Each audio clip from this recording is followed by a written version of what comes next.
Blue. No, today we're covering Season 9, Episode 18. She Talks to Angel, the episode in which we have a Freaky Friday. If you don't know the reference, is when two people swap bodies, and shenanigans. That's it. That's Angel and Fluttershy. They swap bodies, which, yeah. And shenanigans. So, let me start by saying that I want to like this episode and I don't. But I do think it has some interesting ideas going through it. And, as usual, the animation and the writing, or it's not the writing, the drawing are on point. Let's rewind a bit. I'm a snake, and I believe what I eat is my business. Everyone agree? Cool. Would any of the prey like to respond? And I actually paused the episode for about 2 minutes as I just was like, oh my god. This is an extraordinarily complex topic. It is so complex, so insane to consider that the overwhelming majority of fiction goes out of its way to completely hand-wave it as if it doesn't exist at all. I will name 3 examples right off the top of my head. Example 1 is Disney with Little Mermaid, which just completely hand-waves this entirely. The second thing I want to mention here... Oh, actually, I could mention Lion King too, but Lion King at least mentions it. No, we're talking about things that just kind of completely ignore it, like, say, Zootopia, which is another example. Or we could shuffle on to a third example, which is, of course, this very show. This is a very complex and interesting topic, because what you've effectively done is okay, animals are sentient and sapient. Now, if you remember, we've covered this before on this show, and I have given strong evidence that firmly shows, in my opinion, that the animals, or at least most animals in this thing, are sentient and sapient. That's it. That's the end of that. Bugs. Yeah, they eat bugs, act. Although, they only say that in the director's commentary. The movie itself never addresses it once. Doesn't even bring it up. Which is my point. Yeah, this is the problem if you decide to make a setting in which animals can talk, and you decide to make things like a snake and a rabbit both exist within your setting. Congratulations! You've created a problem.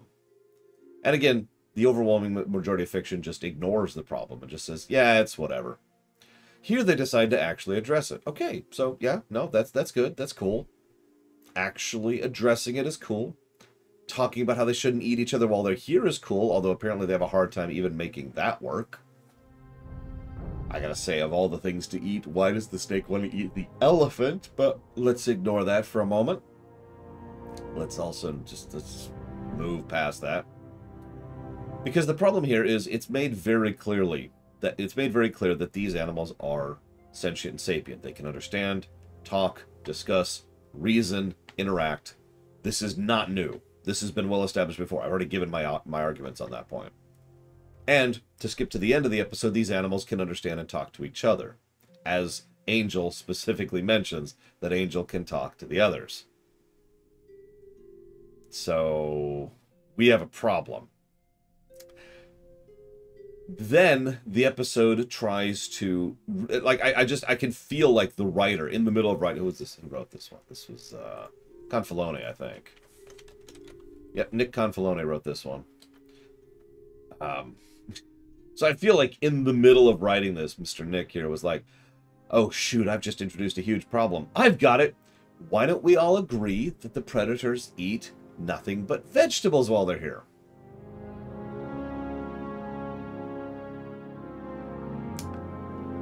So that's not how biology works.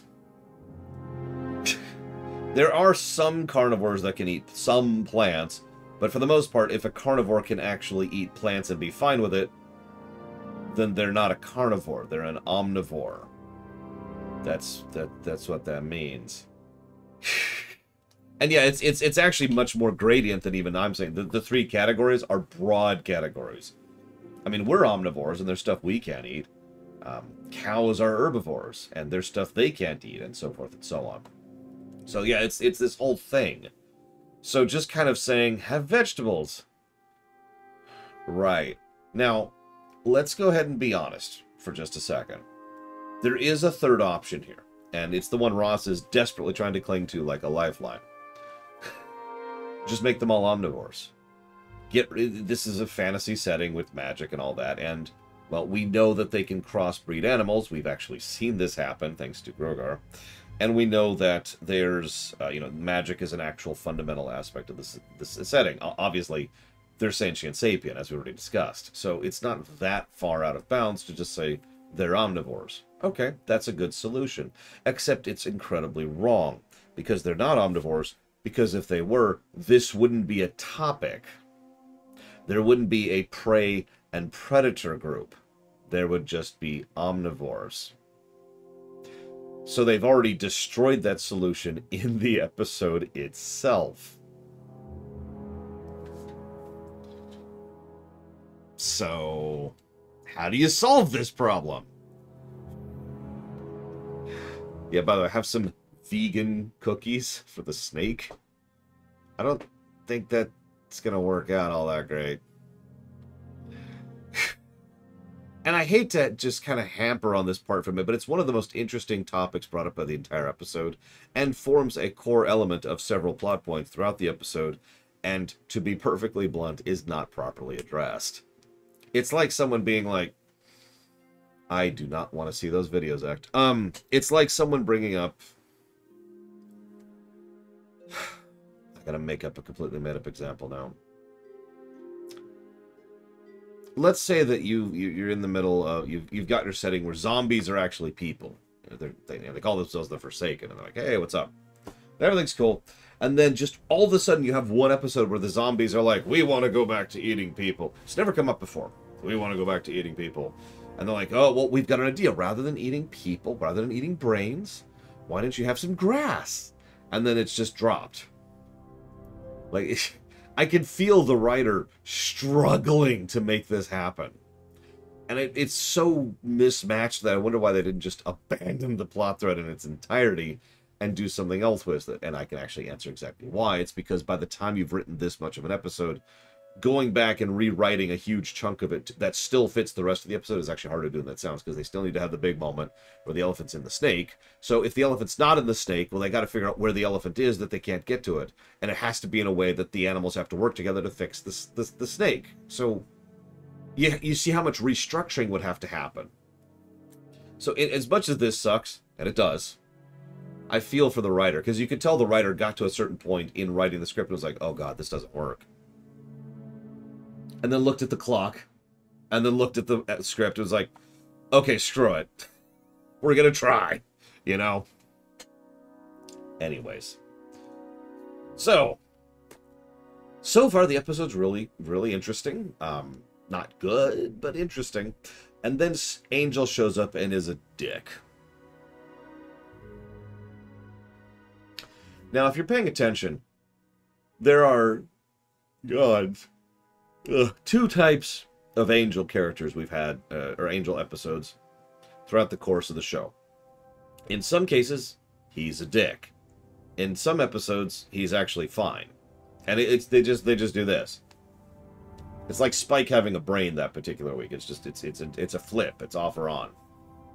So, Angel's a dick. And this is already making me not like the episode, because as Ross points out, it's nothing new, doesn't make it good. I never liked Angel being a dick going all the way back to the first season. I especially don't like it here in Season 9. And again, this is clearly dick territory. This isn't just someone who's like, oh, I'm so unappreciated. He goes out of his way to ruin everything for everyone. Okay. Meanwhile, Fluttershy is having trouble keeping up. Yeah, hashtag relatable. Because she has her two jobs she's running at the same time. Yep. Then Fluttershy says something. We're fine, we're fine. I just don't always have time to indulge him. Ouch. I'm going to come back to that, but remember that line.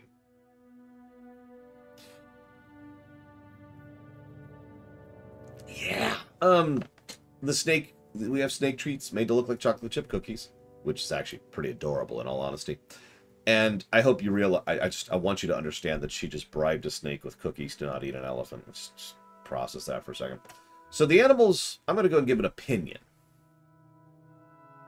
I think the animals are taking advantage of Fluttershy here. They're treating this like it's a spa. Now, let me clarify that for a moment. When you go to a spa, you go there to be pampered. You go there to have people wait on you, quite literally hand and foot. To be able to relax and enjoy and recover and recoup and have all those little things done to your hands. You get the manicure, and you get the pedicure, and you get the mud bath and all that stuff. And the whole point of doing that is specifically to, to recoup. Everyone's effectively treating this like a spa, with the possible exception of the giraffe. I'll give you that one, Ross. But you get my point, right? They are, in my opinion, going too far. And I want you to remember that, because that's going to come up several times, too. Now, this tracks because this is Fluttershy, who's a bit of a doormat. But what's weird is, once again, the episode defeats its own point. By having especially the bear. By having Fluttershy be a doormat in an episode in which she is standing up to Angel. And not being a doormat to Angel. Now, you could argue that. I'm just pointing out the fact that, in my opinion, Season 9 Fluttershy shouldn't be this bend over backwards-y, this Season 1 Season 1 Federation-y, right? Now, Angel says, hey, I want the extract because I love the taste.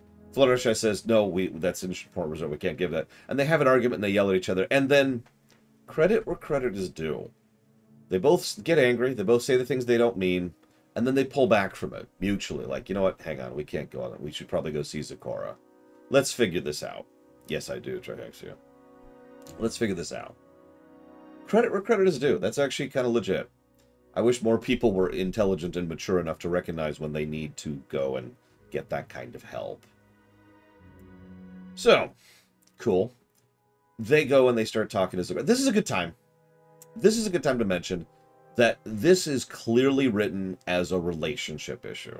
The way that Fluttershy and Angel are talking is very clearly a husband-wife going to couples counseling, right?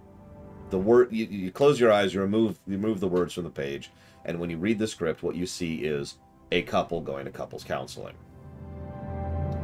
100%. Now, that's kind of weird, but hang on, give me a second. It makes sense from the writer's perspective because that's probably what the writer's been through. This feels like a written from experience thing, and I don't mean that as a dig. This feels like this is like, I don't think it's on purpose is what I'm trying to say. I think that's how it came out on the paper, and that because of either experience or unintentional leanings or whatever, because we don't always write exactly what we intend to write, speaking from a great deal of experience. So that's point one. But yeah, exactly, we write what we know. But point two, this is going to sound weird, but in MLP, in Equestria, non-romantic counseling should probably be a thing. Friendship counseling. In fact, it is. But you get my point, right? It feels like this is the kind of thing that absolutely would be such a thing in a world like this one. And if I can be 100% blunt, this kind of friendship counseling, or maybe familial counseling, should probably be a thing in real life, too. Because I can think of plenty of examples of circumstances where someone probably should actually go to a professional with someone else who's just a friend because they're having issues, rather than letting it blow up or simmer or any of the other bad things that can happen, right? Yeah, Trathan brings up the obvious problem. Money. For those of you not aware, shrinks, and yes, I use that term insultingly on purpose, tend to charge way too much for couples counseling. Way too much. But that's getting a little bit into real life stuff. All I'm going to say is GTA 5, we're moving back to Equestria. So it makes sense. It makes sense that they would be going to this. So I don't think there's anything untowards going on here. I just think the writer was writing what they knew. And I think that this is just kind of a thing that would absolutely be a thing in Equestria. Cool. So then they swap. Andrea Libman does a really good job as as Angel here. I'm just going to call her Angel in this one. Because if you think about it, she has to do a voice that isn't Pinkie Pie, but isn't Fluttershy, but is coming out of Fluttershy's mouth. And if that doesn't sound hard, then you've never done voice acting before. Because as I've said many times, one of the hardest bits of voice acting is to voice someone voicing someone else. Because there has to be a variant there, but a degree of connectability, but you can't drift into the other roles you're already voicing on the same show. Credit where credit's due. Very, very good job. I'm just going to say, as much as I don't like this episode, her performance alone drags it up quite a bit. And I mean that. Yeah, no, exactly. This is some great acting right here. I don't know Imperial Star Destroyer. I wasn't part of the fandom. I'm still not part of the fandom, so I don't know. But I'll come to that in a minute. So she does just really, really good job. And of course, the dialogue is very much not Fluttershy. If you paid it, again, one of the things I like to do when analyzing works is to remove the lines from the voice speaking it to really analyze the words. And the dialogue is very not Fluttershy, which is good. It absolutely shouldn't be, because it isn't her. And again, this is a pitfall several writers would and do fall into, is they write everyone as if they're speaking with the same voice. But here, completely different voice, different sentence structure, different word usage, a lot of shorter words. Did you catch that? A lot of words, low character number words is a term for that. I can't think of it. So a lot of the dialogue ends up feeling a bit higher pace, even ignoring the fact that Andrea Libman is performing the words faster. You know, just stuff like that. Really, and yeah, the animation team fits it perfectly. So performance and presentation are just top notch, and are, again, by itself going to drag this episode up from whatever I was going to give it prior to now. So now I can talk to any pony I want, and then Angel just runs around talking to all sorts of people, which makes sense. This is another fascinating topic that was brought up and then immediately discarded. We're up to 2 of those now, by the way. One is the predator-prey concept, and the other is, imagine what it feels like to be a sentient sapient animal who can't talk to the dominant species in your setting. Now, Angel makes it clear that he doesn't like this at all. That this is something that he very much does not enjoy, having one person he can communicate with who isn't, you know, a fellow animal. But this is an act, you could do a whole thing on this. You could do multiple episodes on this topic. This is a fascinating topic, which I'm not going to bring up or discuss even past that point, because there's nothing else, right? The episode doesn't go any further. I'm also a little sad that Discord wasn't in this episode, because it's a perfect time. But the thing is, the problem is Discord would look at the situation and say, "Oh, hi, Angel." That's how I would write it, by the way. I would have, you know, I'd have Fluttershy like, "Ha ha ha, mess with person, mess with person. Oh, I should go see Discord." And then you see Fluttershy coming up and like, "Huh?" And as Fluttershy is about raising her mouth like, "Huh?" Discord, who's just reading the paper, is like, "Hi, Angel." And Fluttershy, you know, Angel is just like, just walks off. Right? That's how I would do that scene. Just like a 30-second bit right there in the middle of it. No, yeah, you get it, Dream Whisperer. There's so much that could be done about that topic.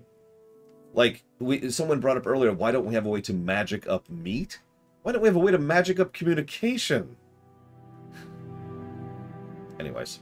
So again, the episode doesn't do anything with it, which is just, it's like 3 strikes now so far if you're talking about it. So, this then leads to Angel saying, "I'm off," and Fluttershy giving him the stare. Okay, so this whole episode I've just been kind of like, ugh. And then I saw a cute little bunny doing the stare, and I'm going to be honest, that actually got a legitimate grin out of me.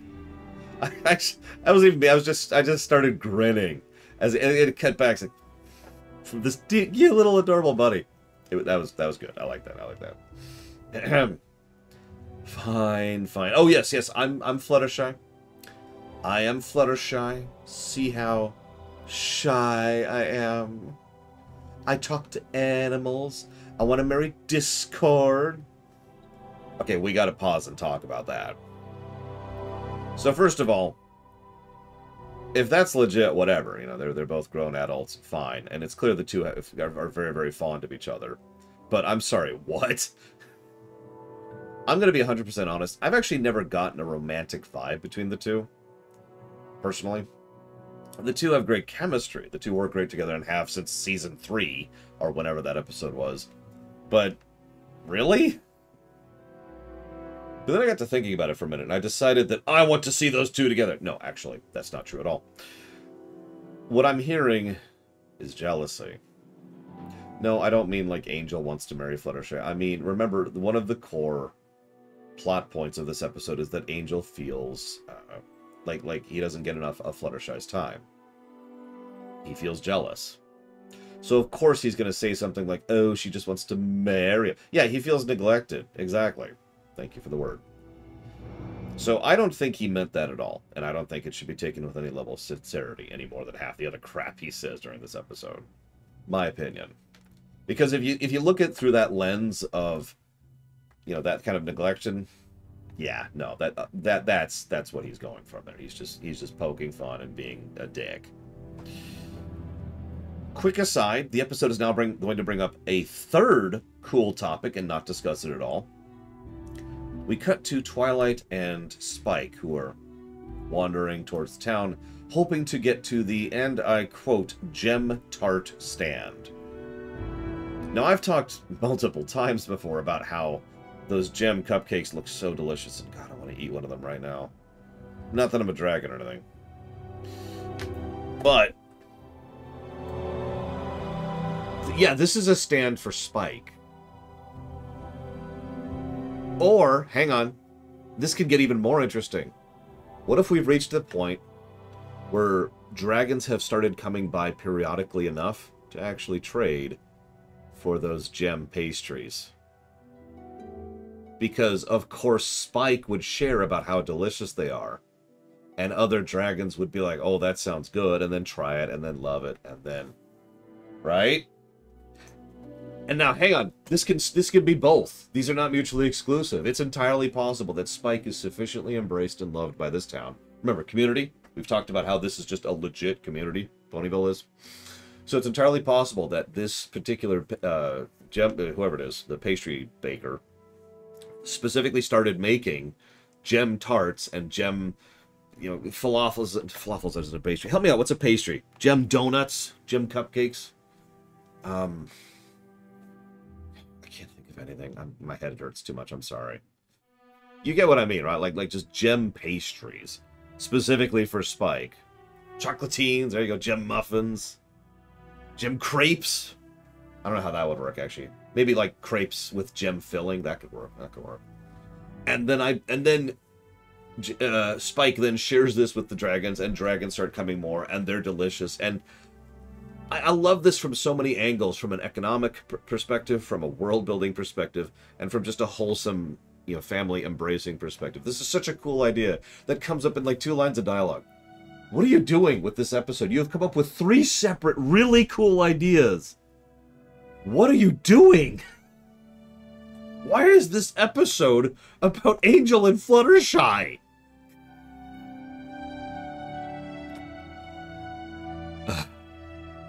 So, this then leads to the wish list, and until the mines run dry, the economy collapses. That's when Maud is like, oh no, there's a billion more gems over here, smash. Because you know she would. Yeah, we've talked before about how gems might be growable. There's actually some evidence of that, but nothing concrete. I still think that's how that works, but either way. So, we go through the wish list. Interesting wish list. This is, once again, where we see how Fluttershy, how the animals here, with the exception of Giraffe, are effectively treating this like a spa. And as I've already mentioned, I think they're taking advantage of Fluttershy, because this is a hell of a wish list. I think she's doing too much. This is its own fascinating topic. We're up to 4 now, I think, that the episode once again doesn't cover at all, because why would it? Recently, I've been streaming Final Fantasy XIV, for the 3 of you who live under a rock. And one of the biggest topics that's come up multiple times as we've been streaming that is the Superman quotient. So, very brief amount of backstory. In Final Fantasy XIV, the main character we play we are very powerful. We are singularly, extraordinarily powerful. We take on ether-concentrated mega deities on a regular basis and come out the victor. I like to call this a Star Destroyer. Now, the reason I keep bringing this up, though, is because one of the more fascinating storytellings you can do with the Superman quotient is what amount of the job should Superman do? How much should Superman save the world when he clearly has the ability to do all of it, right? How much should the Warrior of Light, the main character of Final Fantasy XIV, do rather than letting people do for themselves? And you see why I bring this up in relation to this episode. Because Fluttershy clearly does want to take care of these people, help these people, and do what she can. But at the same time, I feel like she might be doing a little bit too much here. Babying them a little bit too much. Now, this is something that would be understandable if this is an in and out kind of thing. If animals show up and then they leave. I see nothing to indicate that. But if that is the explanation, that does diminish the problem on display here. But it is very clear that she is going way too far here. And yeah, this is the easy being, isn't easy being, oh my god, it isn't easy being Breezy's Aesop, all over again. It is, it's the same topic. And what's funny is it brings up this topic and then doesn't do anything with it. Again, it's 4 now. Yeah, Fluttershy has all the side quests activated. She's having problems.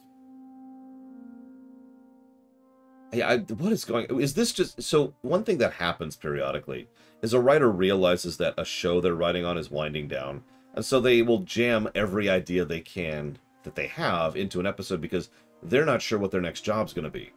And they're not sure if they're going to work on this show again. If you ever look at some of the late season stuff for DS9, Enterprise, and Voyager, not TNG, by the way, all 3 of those shows have that same thing. You can see ideas just being flung at the screen. And often it's just like this. It's just 1 or 2, 3 lines in the background. And then it's dropped because the writer's just like, oh, I want to get that idea out there. I want to get that idea out there. Right? Lots of that happens. If you're wondering why I skipped TNG, TNG actually had the opposite problem because the writers who'd been working on TNG Season 7 were extremely burnt out. They were also working on DS9, while also working on Voyager, while also working on a movie, while also working on TNG, and they'd been working on TNG for 3 to 5 years at that point, depending on which writer we're talking about. So they were mega burnt out. By contrast, TNG Season 1, for all its crap, is nevertheless the season that follows the pattern I'm mentioning. Because if you remember, a lot of the TNG Season 1 writers were actually TOS writers, which were invited back by Roddenberry, and lo and behold, what's the first thing they do? Is they start shotgunning ideas out left and right. And a lot of them are just little random background things that most people don't even remember. Same concept. I think that's what's happening here, because this is not the first episode I've made these kind of comments on. Anyways, moving on. So as Snake... wait, hang on, actually, real quick. Praise to the animators and the artists. They do something. It's funny, because Bragwin just left, and I was going to relate this to her, but Bragwin once shared with me like a series of photos from someone who is 5 feet tall. Now, if you don't know, I am 6 feet tall. And it's like about here-ish, right? And this may not... 1 foot difference probably doesn't sound like a lot. And it certainly doesn't seem like a lot to me. I don't consider myself particularly tall. Until I saw these pictures of the 5-foot thing and the difference in how much that changes your perspective. It's actually kind of wild to think about. You know, if you ever want to know this, just go to a grocery store and just kind of do this at some point in time, and you'll see what I'm talking about. They do this with the sections with Angel. They zoom the camera in quite a bit. There's this thing where it makes everything seem bigger and huger and much more difficult. And they only show like 3 scenes like this, but each one of them is very well done and probably required a new panel, a new background to be drawn, just so you could have that zoomed in perspective. So I wanted to give praise to that while we were here. Yeah, they also zoom out with Fluttershy too. I noticed that. Good contrast. Then Fluttershy goes to Zecora, who not only doesn't help, but just kind of lets her go back on her own. What? This episode has several problems with it, but this is probably the biggest thing that just approaches a straight-out plot hole. given what I feel like this is a rushed episode. I've already given evidence for that. This is probably the biggest piece of evidence I have that the writer was just rushed when making this episode, because Sakura's just like, oh yeah, go apologize, and then leaves. Like, what? Where did this come from? Okay. Yeah, no, Confalone is a good writer. Good stuff. Several reds. What the hell is this? Anyways, so then we see a snake has eaten an elephant. That's actually pretty impressive. It's horrific, and the longer you think about it and the more you know about how snake digestion works, the more horrific it is.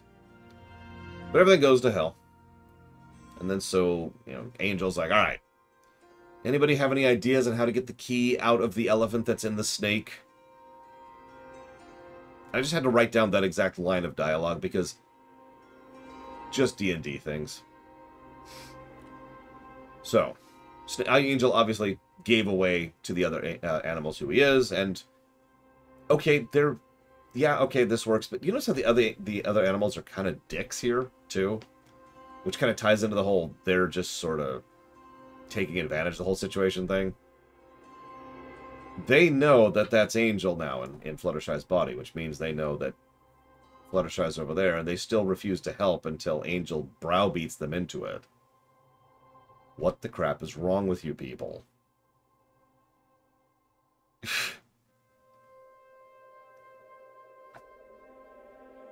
There's also a line Angel says, I understand what it's like to not get the care to which you are accustomed to. So then the bunny comes back. Excuse me, Fluttershy gets back. And it's like, oh my god. And just... I like their little argument about who has the worst life. Everything's just going to hell. But then they both recover. Oh, you have the worst life. No, I'm so sorry. Compromise. Everything's cool. And the episode ends on a straight up wah-wah. So, I don't like this episode. And I think I've given my evidence for why. It's really frustrating because it's an extraordinarily well-presented episode. I even get the ideas it's going for, ignoring the obvious fascinating story points that it brings up and then immediately abandons. There's working a lot. Crunching. Yeah. One of the things that happened, this is years ago, years and years ago, I was actually staying with a friend for emergency reasons. And while I was there, I kept streaming. And one of the things I'll never forget, this is Gary, I'll go and tell you. One of the things I'll never forget Gary said was, I never realized or understood how much you work until you lived in my house. And I bring that up because I think that's a common human trend I've noticed in other people as well. Most people don't really realize how hard someone works at something until they have a chance to understand it. It is the entire point of the phrase, walk a mile in someone else's shoes, right? So we got that topic. Okay, I'm with it. Nobody understanding exactly how your life is, how hard it is, your life is, all how much effort and work you put into the things you do. Whether it's because you're taking care of the home, or maybe it's because you have to deal with your job, or maybe it's because you have to gussy yourself up in order to be as attractive as you can be for your significant other, or whatever it is you do. And however you do it, all that crap. And then, of course, compromising and trying to find an in-between ground. And, okay, I kind of get these topic points, but it really struggles with them. So, yeah, I noticed the chat is giving their own ideas here. And I have to admit, for me personally, just because of the flaws of the episode, I think yellow is the ceiling here. Right? And yeah, A Royal Problem does this exact same topic much better. Now, what's weird is I don't like this episode. But I did enjoy parts of it. And again, it's almost entirely on presentation. So it's just, where do we talk about this one, you know?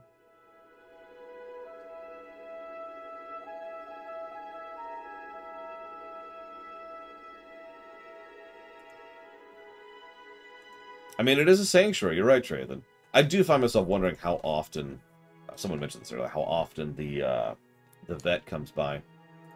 The vet was running a sanctuary too. By the way, if you're paying attention, they were also massively taking advantage of the vet while they were there. Like, you caught that, right?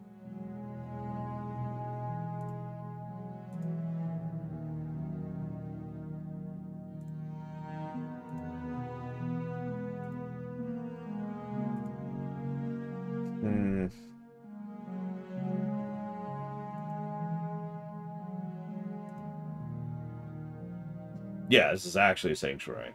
I'm just pointing it out because it's more evidence that they're taking advantage of her.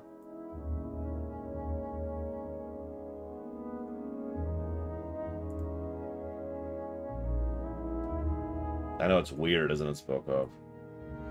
I didn't even become aware of this show until, what, like season 7, I think? Something like that. I know this is going to hackle some people, but I think I'm going to give this a green.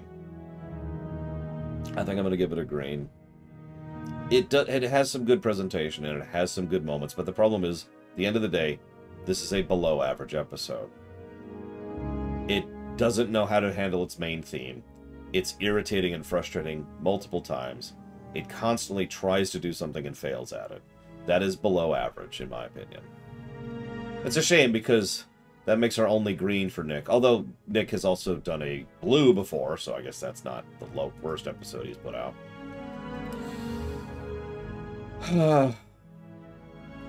Next week... Oh yeah, we got to talk about this. So, okay, hang on. So next week is Dragon Shopped, which I'm guessing has to do with Spike. Excuse me, Dragon Dropped, I can't read.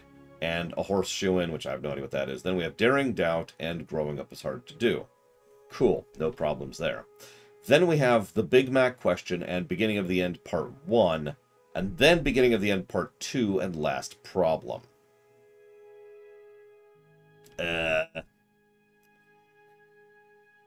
This doesn't line up neatly for the purposes of our thing.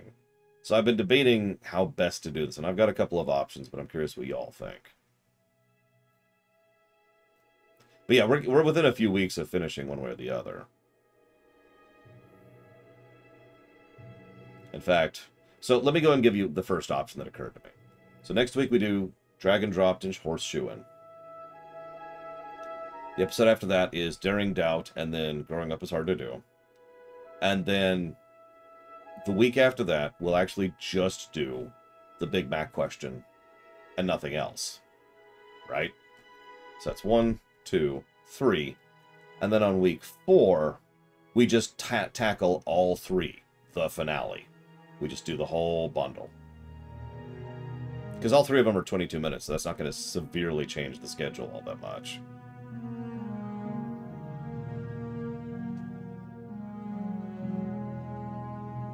I'm seeing some consensus, so that means we'll drag on a little bit on 4 weeks from now. Hang on, let me...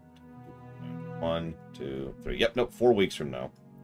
Which means that will be, barring any problems, April 3rd will be when we do that.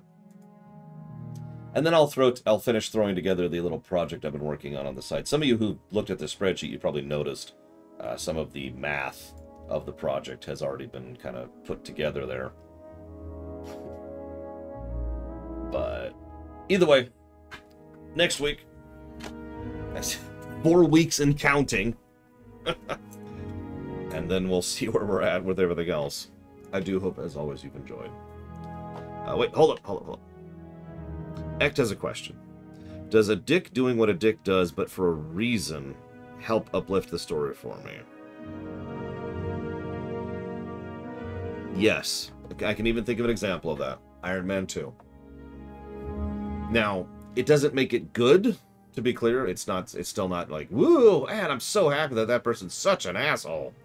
But it does make it better, in my opinion. Because it's like, alright, fine.